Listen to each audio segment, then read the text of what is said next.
네, 성도 여러분 하루 동안 평안하셨습니까? 2023년 3월 16일 목요일 새벽 기도회를 시작하겠습니다. 우리 다 같이 기도하시겠습니다. 사랑의 하나님, 지난 밤에도 사랑으로 우리를 품어주시다가 오늘 새로운 밝은 아침을 맞이하게 하시니 참 감사드립니다. 대지를 비추는 햇살처럼 우리를 향한 하나님의 그 따스한 사랑에 힘입어서 오늘 하루를 살아가게 될 것을 생각하니 벌써부터 감사를 고백하게 됩니다. 주님께서 오늘 저희에게 새로운 날을 허락해 주셨는데 이 날이 우리에게는 새로운 날로 받아들이겠지만 주님께서는 이미 이 날을 우리를 위해서 예정해 주셨음을 믿습니다. 그 믿음 갖고 오늘도 주님의 사랑에 잇대어 살아가기를 원합니다. 주님, 우리의 마음속에 항상 계셔서 우리를 온전하게 해 주시고 또한 오늘도 우리에게 주신 말씀을 통하여서 이 말씀을 거울 삼아 우리의 삶의 모습을 비추어 보고 우리의 삶을 다시 한번 더 가다듬게 해 주시옵소서. 오늘도 주 성령께서 우리 가운데 함께 하실 것을 믿으며 이 모든 말씀 우리를 위해서 십자가 지신 예수 그리스도의 이름으로 감사드리며 기도드립니다. 아멘. 네, 오늘 저희들에게 주신 하나님의 말씀은요, 마태복음 22장 34절부터 46절까지 말씀입니다. 마태복음 22장 34절부터 46절까지 말씀 제가 봉독해 드리겠습니다. 예수께서 사두개인들로 대답할 수 없게 하셨다 함을 바리새인들이 듣고 모였는데 그 중에 한 율법사가 예수를 시험하여 묻되 선생님, 율법 중에서 어느 계명이 크니이까? 예수께서 이르시되 내 마음을 다하고 목숨을 다하고 뜻을 다하여 주 너의 하나님을 사랑하라 하셨으니 이것이 크고 첫째 되는 계명이요 둘째도 그와 같으니 내 이웃을 내 자신같이 사랑하라 하셨으니 이 두 계명이 온 율법과 선지자의 강령이니라. 바리새인들이 모였을 때에 예수께서 그들에게 물으시되 너희는 그리스도에 대하여 어떻게 생각하느냐? 누구의 자손이냐? 대답하되 다윗의 자손이니이다. 이르시되 그러면 다윗이 성령에 감동되어 어찌 그리스도를 주라 칭하여 말하되 주께서 내 주께 이르시되 내가 내 원수를 내 발 아래에 둘 때까지 내 우편에 앉아 있으라 하셨도다 하였느냐? 다윗이 그리스도를 주라 칭하였은즉 어찌 그의 자손이 되겠느냐 하시니 한마디도 능히 대답하는 자가 없고 그날부터 감히 그에게 묻는 자도 없더라. 아멘. 네, 참 좋으신 우리 주님의 크신 은총이 우리 토론토 한인장로교회 모든 분들에게 오늘도 함께 하시기를 주님의 이름으로 축복합니다. 우리는 어제 부활이 없다고 믿는 사두개인들이 예수님과 논쟁하는 장면을 보았습니다. 그 논쟁에서 예수님께서는 사두개인들의 질문에 대한 그 즉답을 넘어서는 말씀을 해주셨죠. 예수님께서는 사두개인들이 오해하고 있는 부활의 개념과 또한 하나님의 존재에 대해서 좀 말씀을 해주셨는데, 즉 예수님께서는 사두개인의 질문에 대해서 보다 본질적인 대답을 해주셨습니다. 그래서 예수님의 말씀을 들은 사두개인들은 아무런 대답을 할 수 없었는데요. 그리고 또 주변에 있었던 많은 사람들도 예수님의 말씀에 깜짝 놀라는 반응을 보여주었죠. 네, 그러자 바리새인들도 그 소문을 듣고 예수님께 나와왔습니다. 그 바리새인 무리 중에는 한 율법사가 있었는데요. 여기서 율법사는 서기관을 의미합니다. 서기관은 구약시대부터 유대인들 안에서 지도자층에 속한 사람들이었는데요. 유대인들은 모세 오경을 종교적인 경전뿐만 아니라 사회적인 법률로도 적용했기 때문에 그에 따라서 율법을 연구하는 서기관은 종교적인 지도자와 법률적인 지도자의 성격을 갖고 있었습니다. 이 서기관들 중에서 우두머리급에 속하는 자들은 바리새파의 우두머리가 되기도 했었는데요. 따라서 그만큼 이 서기관들이 유대 사회에 미치는 영향력이 제법 컸다라는 것을 알 수가 있죠. 이렇게 영향력 있는 집단이었던 서기관들 중에 한 명이 지금 예수님께 나와서 질문을 하는데 36절 보시면 그 질문이 나와 있죠. 서기관들이 예수님께 묻습니다. 율법 중에서 어느 계명이 제일 큰지 그렇게 질문을 하는데 앞서 말씀드렸다시피 서기관들은 율법을 연구하는 자들이고 또 율법의 세부 규정까지 만든 사람들인데, 그래서 이들에게는 많은 율법 규정들이 당연히 있었을 것입니다. 그래서 이제 그 중에서 어떤 율법이 가장 큽니까? 라고 예수님께 질문을 하는 것이죠. 여기에 대해서 예수님께서 어떻게 대답하시죠? 37절부터 39절 보시면요. 내 마음을 다하고 목숨을 다하고 뜻을 다하여 주 너의 하나님을 사랑하라 하셨으니 이것이 크고 첫째 되는 계명이요 둘째도 그와 같으니 내 이웃을 내 자신같이 사랑하라 하셨으니, 이렇게 대답을 해주십니다. 예수님께서 먼저 말씀하신 계명은 내 마음을 다하고 목숨을 다하고 뜻을 다하여 주 너의 하나님을 사랑하라 라는 것이죠. 그리고 이것이 크고 첫째 되는 계명이다 라고 말씀하시고, 그리고 둘째도 그와 같다라고 말씀하십니다. 이 그와 같다라는 말씀은 이 두 번째 계명이라고 해서 첫 번째 계명보다 작은 계명이 아니라 이 첫 번째와 두 번째 계명이 동급이다라는 것을 말씀을 해주시는 거죠. 그렇다면 그 두 번째 계명이 무엇입니까? 네, 바로 내 이웃을 내 자신같이 사랑하라 라는 것입니다. 즉 예수님께서는 하나님 사랑과 이웃 사랑을 이 첫 번째, 두 번째로 구분해서 대답을 해주긴 하셨지만 이 두 계명을 동급으로 두시면서 사실상 하나의 계명을 말씀하셨다라고 그렇게 볼 수가 있죠. 다시 말해서 하나님 사랑과 이웃 사랑은 분리할 수 없는 불가분의 계명이고 이것이 가장 크고 중요한 계명이다라고 말씀하신 것입니다.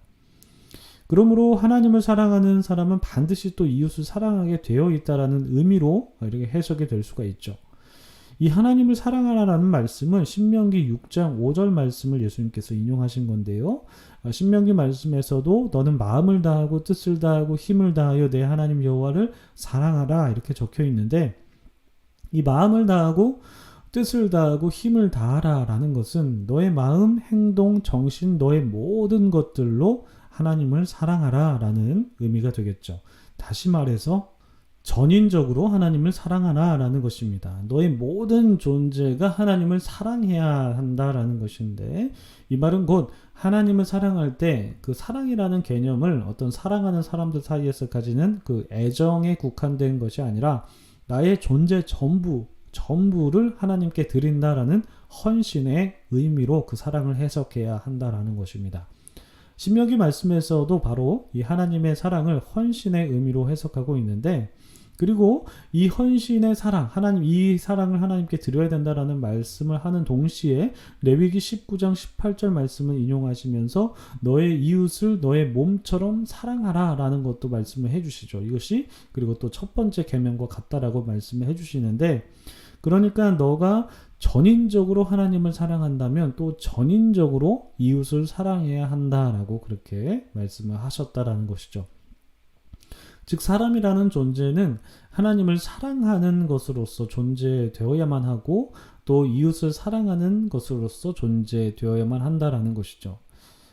다시 말해서 사도 바울이 내가 죽고 내 안에 그리스도가 산다라는 그런 말씀을 하였는데, 그리스도를 믿는다라는 것은 나의 존재는 하나님께 드리는 사랑의 제물로서 존재한다라는 뜻이 되고, 또한 사람들을 위해서 자기 자신을 드린 예수 그리스도처럼 이웃을 사랑하는 것으로 그리스도의 존재가 설명될 수 있다라는 것입니다. 이것이 바로 하나님께서 말씀해 주신 계명 중에서 가장 큰 계명이다라고 예수님께서 말씀을 해 주신 거죠. 그리고 이 두 가지 계명이 바로 온 율법과 선지자들의 강령, 곧 온 율법과 선지자들이 가르치는 핵심이라는 것이라고 예수님께서 말씀을 해 주셨습니다.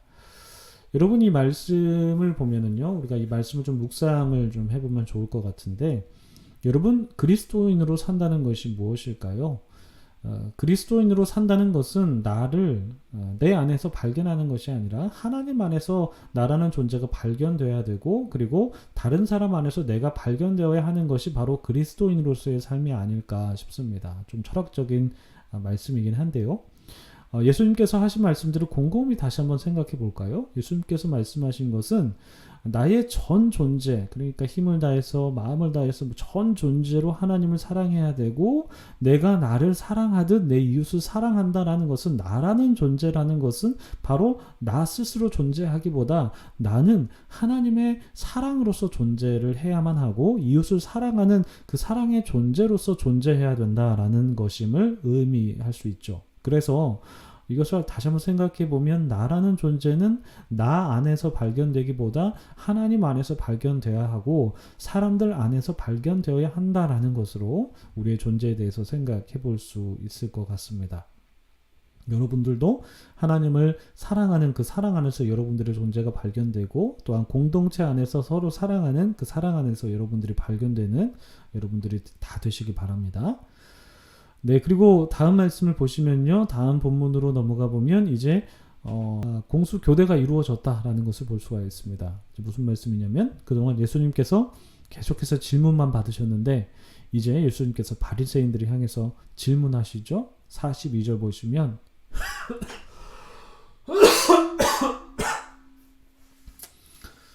너희는 그리스도에 대하여 어떻게 생각하느냐 이렇게 물어보십니다. 그리고 또 그리스도가 누구의 자손이냐라고 예수님께서 물어보시죠. 네, 그러자 바리새인들이 다윗의 자손이라고 대답합니다. 그때 이제 예수님께서 시편 110편의 말씀을 인용하시면서 이렇게 말씀하시죠. 43절 하반절부터 보시면요. 그러면 다윗이 성령에 감동되어 어찌 그리스도를 주라 칭하여 말하되 주께서 내 주께 이르시되 내가 내 원수를 내 발 아래에 둘 때까지 내 우편에 앉아있으라 하셨도다 라고 대답을 해주시는데 다윗이 이렇게 말했다고 합니다. 주께서 내 주께 이르시되 라고 하셨다라는 것은 다윗이 하나님께 그리스도를 내 주라라고 표현을 했다라는 것입니다. 자손이라고 표현 안 하고 주님이시다라고 표현했다라는 것이죠. 바리새인들은 다윗의 자손이라고 여기는 그 그리스도를 다윗은 내 주님이다라고 높여 부르셨다라는 것인데 앞에서도 이제 말씀을 드렸지만 마태복음에서는 예수님의 정체성을 주라든지 하나님의 아들이라는 표현으로 드러내고 있는데 다윗도 그리스도의 존재를 주님이시다라고 드러내고 있다라는 것입니다. 물론 혈통적으로는 그리스도가 다윗의 자손에게서 나온 것이 맞지만 그럼에도 그리스도는 다윗의 자손이라기보다는 다윗의 주님이라는 것이 예수님의 말씀입니다. 그리고 여기에서 한 가지 더 예수님의 예수님 말씀에 이제 숨은 의도를 생각해 볼 수 있는데 이때 당시 바리새인들을 위시한 종교 지도자들은 이 다윗의 자손이라는 그 표현 안에 그리스도가 로마를 무찌르고 이 땅에 하나님의 나라를 건설하게 될 것이라는 그 믿음을 그 다윗의 자손이라는 표현에 담았거든요. 그런데 예수님께서는 시편 110편을 통하여서 그리스도의 적은 단순히 로마라기보다도 궁극적으로 사단을 의미한다라고 말씀하고 계시죠. 그러니까 다시 말해서 바리새인들은 다윗의 자손인 그리스도의 적을 로마라고 생각했지만 예수님께서는 보다 본질적으로 사단이 그리스도의 적이다라고 말씀하시면서 그들이 갖고 있는 그리스도의 개념을 완전히 뒤바꿔 버리십니다. 이제 그러자 그들 중에는 예수님의 말씀에 반박할 수도 없었고 그때부터 감히 예수님께 질문하는 자들이 없었다라고 하면서 오늘 본문이 마치게 되죠. 예수님께서는 이 세상의 구주이시고 또한 하나님의 아들이시기 때문에 이렇게 본질적인 것을 꿰뚫어 보시는 분이다라는 것을 우리가 오늘 본문뿐만 아니라 지난 본문을 통해서도 계속해서 깨닫게 되는 것 같습니다. 그래서 예수님께서는 사람들이 잘못 생각하고 있는 것을 좀 뒤집어 버리시기도 하시고 또 교정하시기도 하셨죠. 그리고 또 사람들이 잘 알고 있는 부분들을 또 강화시켜 주시기도 하죠. 여러분 오늘 말씀 우리가 다시 한번 또 정리를 해보면요. 예수님께서 우리의 참된 신앙의 본질에 대해서 말씀을 해주셨다라는 것을 우리가 발견하게 됩니다.